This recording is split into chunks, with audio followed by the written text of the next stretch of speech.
A Janja acusou de roubo e a Michele Bolsonaro ganhou uma indenização de R$15 mil na justiça porque a Janja mentiu. E a Janja mal se apropria lá do palácio e já gasta 26 milhões numa reforma de casa com móveis luxuosos. Não é pouco dinheiro. Prepare-se para um dos debates mais intensos dos últimos tempos. O que começou com provocações e falas ensaiadas acabou se transformando em um verdadeiro show de argumentos. Carol Dittoni não se intimidou, enfrentou a psolista de frente e expôs tudo, sem rodeios. Fica até o fim, porque esse embate vai te surpreender. Bom, a gente convidou para esse debate Sâmia Bonfim, que é deputada federal pelo PSOL de São Paulo, e Caroline Dittoni, que é deputada federal pelo PL de Santa Catarina e também líder da minoria na Câmara. Entrando no nosso tema, que passa por essa discussão do machismo também. Qual que é o papel que a primeira-dama pode exercer? E aí, nessa colocação da AGU, nessa instrução normativa da AGU, ela falou que a função da primeira-dama deve ser muito escorada nos princípios da administração pública, que são... A senhora acha que isso está sendo cumprido? Esses princípios estão sendo levados em consideração? Olha, eu acho que... Mas antes, dá uma olhada nessa tela aqui, olha só o quanto a gente faturou com apenas uma notícia que a gente destacou. Se você quiser entender como fazer isso, né, ganhar dinheiro destacando as notícias aqui, repercutindo na internet, pode ser do Pablo Marçal, do seu time do coração, da seleção brasileira, fofoca, o que for, link na descrição. A Janja, ela passa muitas vezes do limite. Ela foi inoportuna na viagem da China. Muitos membros da comitiva falaram que não era o momento de falas e ela criou esse momento para falar sobre um tema que é extremamente delicado, que é a regulamentação das redes sociais. Ela se porta como se ela tivesse legitimidade política. Se a Janja quer ter representatividade política e não o papel de primeira-dama, que pode ser exercido de outra forma, como trabalhos voluntários, esse papel simbólico, ela tem que se candidatar, se eleger e aí sim adquirir direitos políticos de representatividade. Agora, o que a gente vê é que a Janja tem muitos papéis inadequados.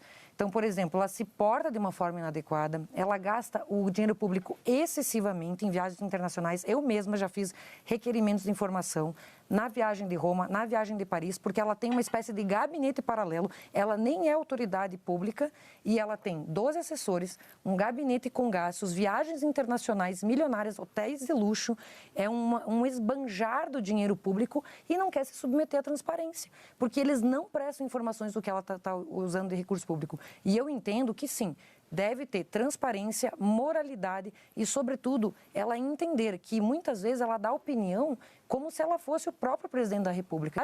Ou seja, quer fazer esse papel, se candidate, se eleja para ir ter essa legitimidade. Então, qual é o papel que a primeira-dama costumava ter até algum tempo atrás? De trabalhos públicos, organização de festas, trabalhos de assistência. Acho que a gente está pouco acostumado a ver as mulheres, sejam elas na política ou fora delas, se colocando, opinando, contribuindo. E eu não tenho dúvida que esse é o primeiro estranhamento que se tem com a figura da Janja, porque diferentemente do que se comportou Michele Bolsonaro, por exemplo, ao longo do governo, do antigo governo, ou mesmo da Marcela Temer, que inclusive foi retratada certa vez como bela, recatada do lar, a Janja não se coloca nessa posição. Gente, eu quero contrapor isso aqui, porque esse papel que eu tenho em mãos é justamente essa instrução normativa da AGU. Foi preciso que a Advocacia Geral da União emitisse uma instrução normativa número 94, agora de abril, justamente para delimitar o papel da primeira-dama, porque realmente está havendo crítica dentro do próprio governo. É ministro se queixando, é pessoas da comitiva se queixando. São excessos que ela está cometendo, com certeza. E aqui eu vou dar outros exemplos, outros números e comparar com outras primeiras-damas. Então, o AGU teve que falar aqui que o papel dela é representativo simbólico, que ela não pode, não autoriza compromissos formais oficiais, ou seja, ela não tem representação política. Se ela quer esses direitos, ela tem que passar pelo escrutínio público, que eu, deputada Sâmia, passou, e que qualquer pessoa que quer exercer um papel político deve exercer. E aqui eu vou colocar um pouco, então acompanhem essa normativa para vocês terem noção. E eu vou colocar aqui dados oficiais. Se você, por exemplo, for pegar o programa que ela lançou, a Aliança Global contra a Fome e a Pobreza. Eu quero que vocês digam os números de pessoas atendidas, quantos milhões arrecadados, quantos milhões de pessoas atendidas e comparar com o trabalho que a Michelle Bolsonaro fez, por exemplo. A Michelle Bolsonaro fez o programa Pátria Voluntária. Eu tenho aqui o programa Pátria Voluntária. São 300 folhas de prestação de contas. Foram 4 milhões de pessoas atendidas, 10 milhões de reais de dinheiro privado destinados a pessoas carentes, mais de 20 mil toneladas de alimentos destinados, ou seja, e distribuídos. Então, eu queria saber o que a Janja tem feito, além de utilizar esse programa da Aliança Global contra a Fome e a Pobreza, como justificativa para fazer viagens internacionais com uma equipe gigante, com um gabinete paralelo, que isso nem tem previsão legal, isso fere a moralidade, isso fere os princípios da administração pública, para ficar em hotel de luxo fazendo gastança. E vou dar um exemplo. Pega o Palácio da Alvorada. Quando você fala em Palácio da Alvorada, Michelle Bolsonaro, o que me faz lembrar? Ela fazia eventos para receber crianças carentes, para receber mulheres, mães solos de pessoas portadoras de deficiência. E fazia eventos para aqueles que mais precisam, para os invisíveis. E agora, quando você pega Janja e Alvorada, que notícias que você tem? É querendo colocar com reformas imóveis de luxo, já se gastou, gente, no Palácio da Alvorada, 26 milhões de reais. Isso, inclusive, fere a lei de licitações. Se você pegar o artigo 20 da lei de licitações, diz lá que é proibido gastar o dinheiro público com itens de luxo. O que o Lula fez para atender os caprichos da Janja, com todo respeito? Sou mulher e tenho local de fala para falar.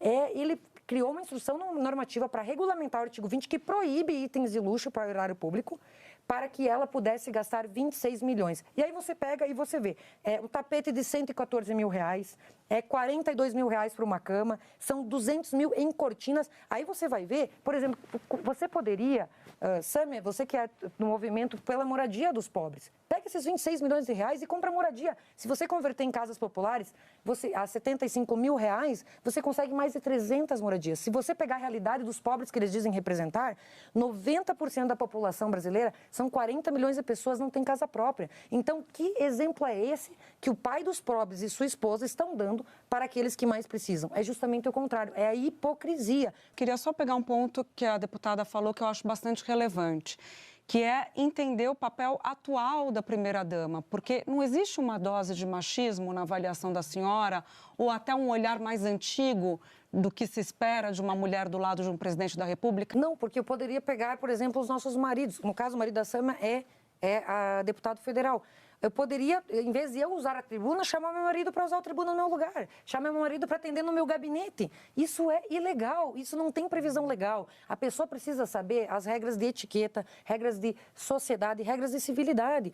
Quem elegeu a pessoa para exercer o papel elegeu o presidente, não elegeu a primeira-dama. Se ela quer ter esses direitos, ela pode ter. Está aberto, está livre para todos. Mas ela tem que passar pelo sistema normal, que qualquer um de nós passou. Aliás, eu até faço o convite para a Janja. Janja, se candidate. Você tem plenas condições de se eleger e assim poder exercer esse papel. Mas está ficando feio. Tem gente dentro do próprio governo reclamando. Ela interfere na reunião com ministros. Ela quer mandar mais que o Lula. Isso é vergonhoso. Ela não foi eleita para isso. Ela tem que saber o papel dela. E isso não se trata de machismo, isso se trata de saber o seu papel. As regras são claras. A AGU precisou editar uma medida para colocar limite, porque realmente a coisa saiu do controle. A senhora quer comentar sobre transparência, gastos, etc.? Eu vi uma daquelas checagens de fatos feita pelo jornal Estadão a respeito desses gastos que os bolsonaristas apresentam da primeira-dama Janja, de que eles calculam os gastos de toda a comitiva do Lula, de todos os eventos, inclusive de reformas estruturais do Palácio, como se fossem gastos individuais da Janja, e não como se dissessem respeito ao modelo como o governo funciona. Eu acho engraçado porque quando a Michelle levou seus móveis próprios para o Palácio, para não gastar o dinheiro público com supérfluos, e quando ela retirou seus móveis, a Janja acusou de roubo. E a Michelle Bolsonaro ganhou uma indenização de 15 mil reais na justiça, porque a Janja mentiu. E a Janja mal se apropria lá do Palácio e já gasta 26 milhões numa reforma de casa com móveis luxuosos. Não é pouco dinheiro. Dá para fazer muita coisa pela fome, dá para fazer muita coisa pelos brasileiros. Então, esse reconhecimento da Michelle hoje com uma potencial liderança para a presidência da República vem desses números, desse relatório que eu falei de 300 folhas, onde ela voluntariamente, no papel de uma primeira-dama, engajada com causas sociais nobres da sociedade, trazendo visibilidade a pessoas invisíveis na sociedade, ela fez um trabalho espetacular e ela está se distinguindo. E quero rebater essas acusações da Sâmia com relação a Michele Bolsonaro, porque são todas investigações que nenhuma teve condenação, ou seja, são todas especulações contra a família Bolsonaro, mas nenhum não foi acusado de matar, de roubar, de corromper. Não teve nenhuma condenação transitada em julgado. Então, é a forma que eles têm de tentar denegrir a imagem do presidente Bolsonaro, que, inclusive, está inelegível sem ter cometido crime algum. Ou seja, é a perseguição pelo fato de ser de direita. Mas as mulheres têm o reconhecimento. Ao contrário do que diz a deputada Sâmia, eu, por exemplo, sou líder da minoria. Temos a liderança do partido, a liderança da oposição e a liderança da minoria. E tanto o presidente Valdemar quanto o presidente Bolsonaro estavam disputando com 6 homens dentro do partido. Fizeram questão que fosse uma mulher. Ou seja, eu me sinto extremamente valorizada dentro do meu partido, um partido conservador. Eu sou a deputada mais votada da história de Santa Catarina. Se esse vídeo te impactou de alguma forma, não esquece de deixar o like, comentar o que achou e compartilhar com todo mundo que precisa ver esse momento. Isso ajuda demais o canal a crescer e levar a verdade para mais gente. E se você quer aprender a lucrar repercutindo notícias como essa, confere o link na descrição. Lá eu te mostro o caminho para transformar informação em renda.